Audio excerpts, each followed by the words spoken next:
दोस्तों, आज मैं आपको एक बेहद महत्वपूर्ण बात बताना चाहता हूँ। इस दुनिया में सफल होने के लिए सिर्फ मेहनत या टैलेंट काफी नहीं है।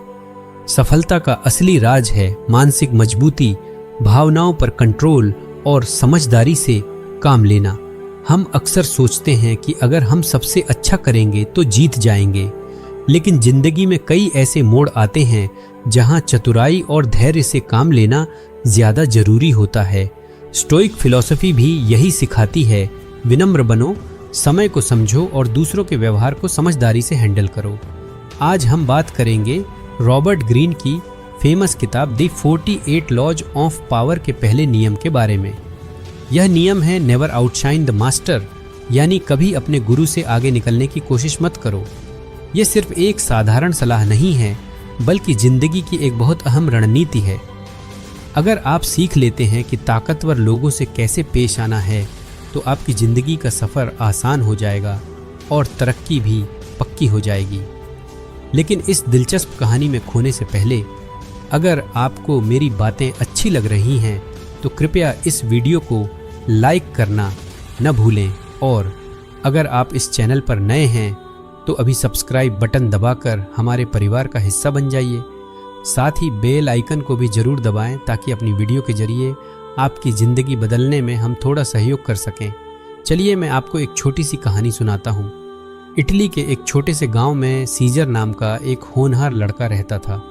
वह सिर्फ म्यूज़िक में ही नहीं बल्कि लिटरेचर और फिलॉसफी में भी बहुत अच्छा था।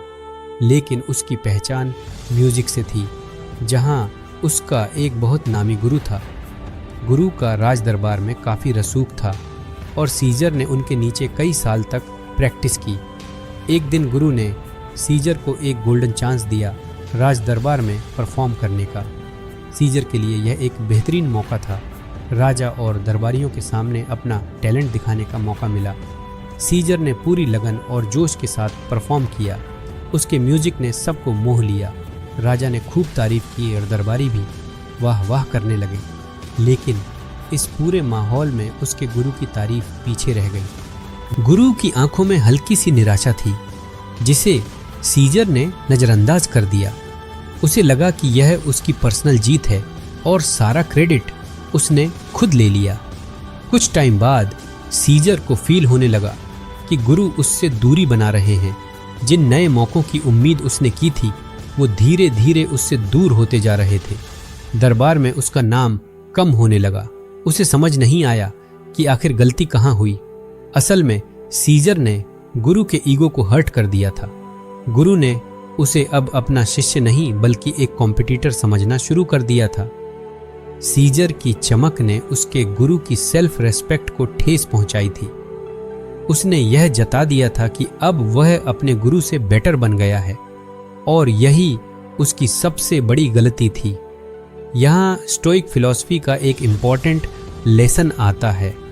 आपको दूसरों के ईगो को हर्ट नहीं करना चाहिए, चाहे आपका इरादा कितना भी अच्छा क्यों ना हो। पावरफुल लोग अपनी इम्पोर्टेंस को मेंटेन रखना चाहते हैं, और अगर आप उन्हें यह फील करा देते हैं कि आप उनसे बेहतर हैं, तो वे आपको सपोर्टर नहीं बल्कि कॉम्पिटिटर के तौर पर देखने लगेंगे। आपकी काबिलियत को सही दिशा में ले जाने का मतलब यह नहीं है कि आप हमेशा स्पॉटलाइट में रहें। स्मार्टनेस यह है कि आप जानें कब चमकना है और कब बैक सीट लेनी है। यह एक कला है जो आपको धीरे धीरे सीखनी होगी। याद रखिए, हर सक्सेसफुल इंसान ने अपने करियर की शुरुआत में यह सीखा है कि पावर डायनेमिक्स को कैसे हैंडल करना है। दोस्तों, यह ज़िंदगी एक ऐसा खेल है जहां संयम और कूटनीति बहुत ज़रूरी है। इसमें आपको बहुत सोच समझकर कदम बढ़ाने होंगे। यह मत समझिए कि आपको अपनी काबिलियत छिपानी है, बल्कि असल बात यह है कि आपको अपनी टैलेंट को सही टाइम और सही जगह पर दिखाना है।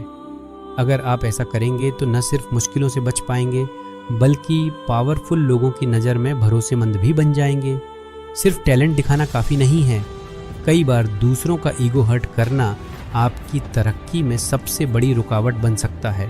स्टोइक फिलॉसफी हमें यही सिखाती है कि हर किसी की सेल्फ रेस्पेक्ट का ख्याल रखना चाहिए, चाहे हमारा इरादा कितना भी अच्छा क्यों ना हो।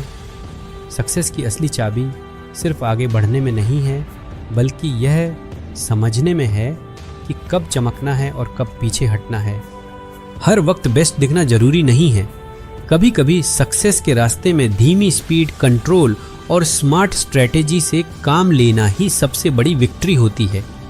फ्रांस के महान राजा लुई, जिन्हें सन किंग कहा जाता था, ने अपनी पावर को बनाए रखने के लिए बहुत स्मार्ट स्ट्रेटेजी अपनाई। उन्होंने अपने दरबार में एक रूल बनाया कि कोई भी दरबारी राजा से ज़्यादा अटेंशन नहीं खींच सकता। अगर किसी ने ऐसा किया तो उसे तुरंत दरबार से निकाल दिया जाता था। लुई इस बात को अच्छी तरह समझते थे कि पावर सिर्फ रियलिटी में नहीं, बल्कि लोगों की परसेप्शन में होती है। इस परसेप्शन को मेंटेन करने के लिए उन्होंने लोगों को अपने ईगो से टकराने नहीं दिया और अपनी पावर को सालों तक स्ट्रांग बनाए रखा। उनकी यही स्मार्टनेस और स्ट्रेटेजी थी जिसने उन्हें हिस्ट्री का एक ग्रेट रूलर बना दिया। क्या आपने कभी ऑफिस में फील किया है कि आप बहुत हार्ड वर्क कर रहे हैं लेकिन फिर भी आपको उसका क्रेडिट नहीं मिल रहा? कई बार ऐसा इसलिए होता है क्योंकि आपकी मेहनत आपके बॉस के ईगो को हर्ट कर देती है। जब उन्हें लगता है कि आप उनकी पोजीशन के लिए रेडी हो रहे हैं तो वे आपको हेल्पर की जगह थ्रेट समझने लगते हैं। ऐसी सिचुएशन में क्या करें? बॉस को यह फील कराएं कि आपकी सक्सेस उनकी हेल्प से ही पॉसिबल है।